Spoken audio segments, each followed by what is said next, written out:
जय श्री राम दोस्तों, मैंने स्वामी जी के मुख से एक बहुत ही सुंदर कथा सुनी थी, तो मुझे अच्छी लगी तो आप लोगों के साथ में शेयर करना चाहती हूँ। एक्चुअली ये एक सच्ची कहानी है, सत्य कथा है। अयोध्या में एक संत हुआ करते थे, तो लोग उनको जज साहब कहते थे। तो लोग पूछते थे कि आप इनको जज साहब क्यों कहते हैं। तो लोगों ने कहा हम इसलिए इन्हें जज साहब कहते हैं क्योंकि ये संत बनने से पहले जज हुआ करते थे, जज थे। तो उन्होंने कहा अच्छा, तो फिर ये संत कैसे बन गए। तो उन्होंने कहा कि एक पुरानी कहानी है। एक बार की बात है कि गांव में एक बहुत ही भोला भाला आदमी रहता था। उसका नाम था रामदास। इतना भोला था कि हर बात पर वो यही कहता था, रघुनाथ जी जाने, मैं कुछ नहीं जानता, रघुनाथ जी जाने।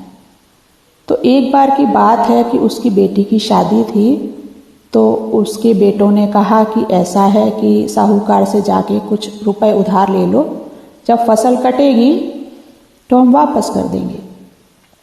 तो वो ले आया साहूकार से पैसे, और जब बाद में बेटी की शादी धूमधाम से हो गई और जब फसल कटी, पैसे आए, तो उसके बेटों ने कहा कि आप ऐसा करो, साहूकार को वापस दे दो ये पैसे। तो वो लेकर साहूकार के पास गया। तो साहूकार ने लिख कर दे दिया कि हाँ, तुमने मुझे पैसे वापस कर दिए हैं।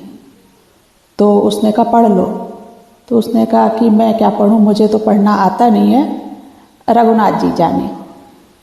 तो साहूकार के मन में थोड़ा सा खोट आ गया। उसने सोचा इसे पढ़ना तो आता नहीं है। तो उसने क्या किया कि उससे कहा कि ज़रा पानी लेके आना एक गिलास। वो पानी लेने गया तो इतनी देर में वो रसीद तो बही के बीच में रख दी और उसको कोई दूसरे कागज़ पे कुछ लिख के पकड़ा दिया। वो लेके घर आ गया।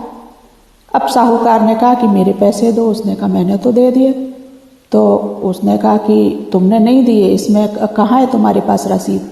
तो उसने दिखा दी। उसने कहा इसमें तो कहीं नहीं लिखा कि पैसे वापस करें। कोर्ट में मुकदमा गया। तो अब वो तो बेचारा भोला भाला सीधा साधा आदमी, उसको कुछ पता नहीं था।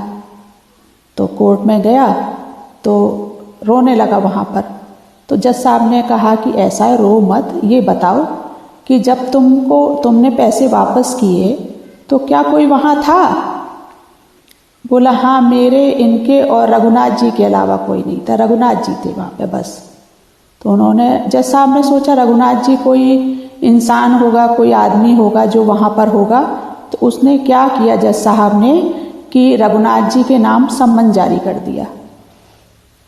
अब वो सम्मन लेकर पहुंचा वहाँ पर जो आदमी। तो उसने सबसे पूछा कि रघुनाथ जी कहाँ हैं, रघुनाथ जी कहाँ रहते हैं, रघुनाथ कहाँ रहते हैं। तो किसी ने कहा कि भाई यहाँ तो कोई रघुनाथ नाम के इंसान नहीं रहते हैं, हाँ रघुनाथ जी का मंदिर ज़रूर है। तो उसने सोचा सबसे तो पूछ लिया, कहाँ भटकूंगा। तो उसने क्या किया, मंदिर में पंडित जी को, पुजारी जी को वो सम्मन दे दिया। पुजारी जी सोचने लगे भगवान आपकी क्या माया है, आज आपके लिए सम्मन आया है। लोग तो कभी कुछ लाते थे, कभी कोई फूल माला प्रसाद लाता था, आज पहली बार सम्मन आया है आपके नाम से। उसने रघुनाथ जी के चरणों में रख दिया वो सम्मन, और उसमें डेट लिखी थी। तो उसने, पुजारी जी को तो पता थी, उसी गांव के थे कि क्या हुआ होगा या क्या हुआ था। तो उन्होंने कहा रघुनाथ जी वो बहुत सीधा साधा सा आदमी है, आप उसकी हेल्प करना, आप उसकी मदद करना। अब जिस दिन डेट थी कचहरी की, तो उसने, पुजारी जी ने रघुनाथ जी से कहा कि ऐसा है भगवान जी, आज आपको जाना है कोर्ट में, तो आप देख लेना। अब वहाँ पे अर्दली ने कोर्ट में आवाज़ लगाई, रघुनाथ हाजिर हों, रघुनाथ हाजिर हों, रघुनाथ हाजिर हों। तभी एक बूढ़ा सा आदमी लाठी टेकता हुआ वहाँ पर आया और गवाही देने लगा। तो उन्होंने पूछा जज साहब ने कि तुम थे उस वक्त। बोले हाँ मैं था। उसने कहा फिर कहाँ है वो रसीद जिस पर इन्होंने लिख के दिया था। उन्होंने कहा उस बही के बीच में रखी है। तो उन्होंने ढूंढवाया, लेकर आए कि हाँ बही के बीच में जो कागज उसने रख दिया था उस पर लिखा हुआ था कि हाँ पैसे दे दिए।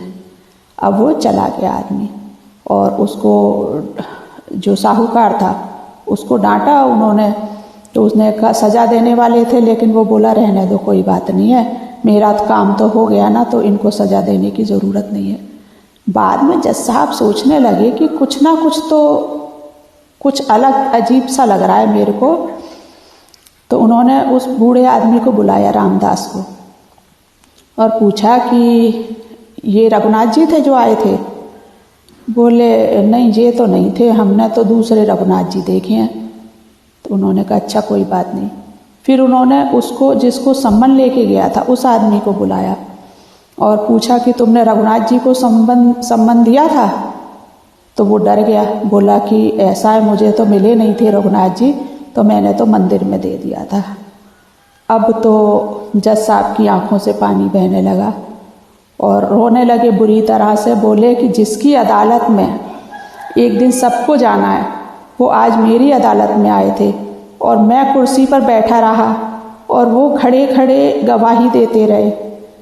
तो बहुत ही उनको अपने ऊपर ग्लानि हुई, लेकिन उन्हें ये था कि आज रघुनाथ जी के उन्होंने साक्षात दर्शन किए। तो इस तरह से फिर उनको विरक्ति पैदा हो गई और उन्होंने उसके बाद अपना सारा जीवन रघुनाथ जी के चरणों में अर्पित कर दिया।